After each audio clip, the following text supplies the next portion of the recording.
Hello guys, so today I'm going to showcase you how to use storage bucket.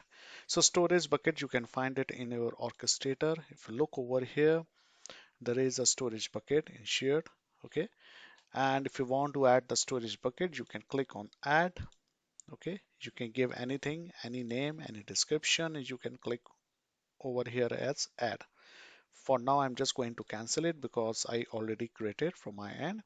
You can see it's a core of data. Okay, if I click over here, I uploaded one of the file that is the text Excel file. So storage bucket is used to store the information that needs to be used by the process, right? So you can store that information in a form of file, and this file can be used by bot during the automation.